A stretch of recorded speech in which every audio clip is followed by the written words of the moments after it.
sections, very brief, from The Truth Project, a novel I co-wrote with JEd Marston. The story is written emails between two college friends who reconnect almost 20 years after graduation. In this email, Dan reminds Joe of an experience they had in New Orleans in 1982. Remember that time at the Waterboys show? You had gone off to the bar somewhere. Tipitina's was packed. Lottie and I were standing behind these skinheads, all leather and pointed steel studs.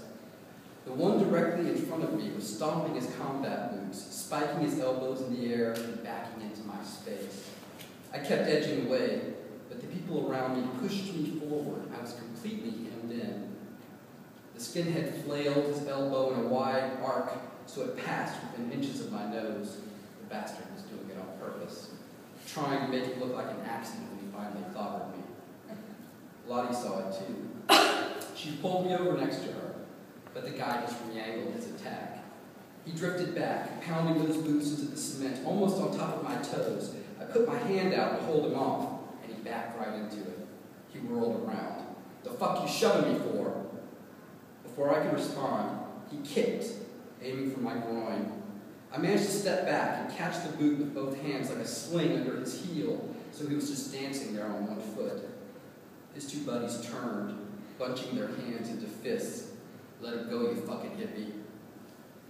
I obliged by yanking his boot up sharply. The bastard collapsed to the floor, all elbows and knees like a shattered chair. They were going to beat the crap out of me, but I was ready to endure it. I didn't count on Lottie darting in, her face fierce. They were going to have to come through her. I know she meant well, but it was humiliating to have her hold them off like she was the mama bear and I was her cub. The one who had kicked at me clambered to his feet. I was concerned he might hurt her as he made the lunge at me. But suddenly, you were there, blocking his way, shouting something with this crazy look in your eyes.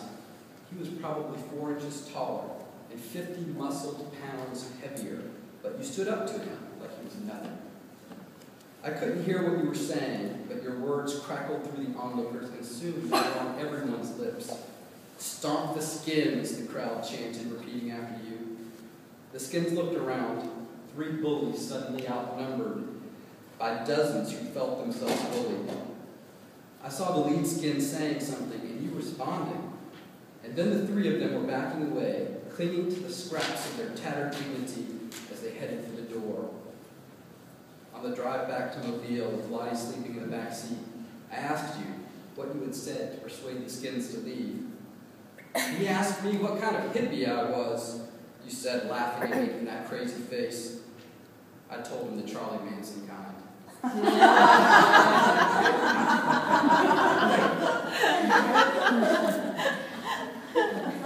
In this letter, Dan ponders his profession in the context of a dear friend's death. It's no coincidence I wound up setting type and editing classifieds. It's not a writing job. I'm just a shepherd for other people's petty aspirations. Man seeks woman, woman seeks man. They both have a used boat to sell. The closest I come to real writing these days is assembling obituaries. Sometimes I get to write a feature on a locally famous dearly departed. On slow days, I try to guess which hometown hero might die next and do a write-up in anticipation of the sad day. I've got about 60 of those on my hard drive, patiently waiting. I know it's a crazy thing to do, the kind of punishment a modern Zeus might hand down. You will spend your days writing death notices for the living. I guess it's better than having a buzzard perpetually snacking on my liver or endlessly pushing a boulder up a hill. Back at Angela's apartment, she sits me down at her computer to type out the obituary. It only takes me 10 minutes. A death shroud of standard sentiments pieced together in 98 words, too shy of costing $50 more. Does that seem uncaring? I've spent years reducing lives to neutral facts, but in the nicest ways.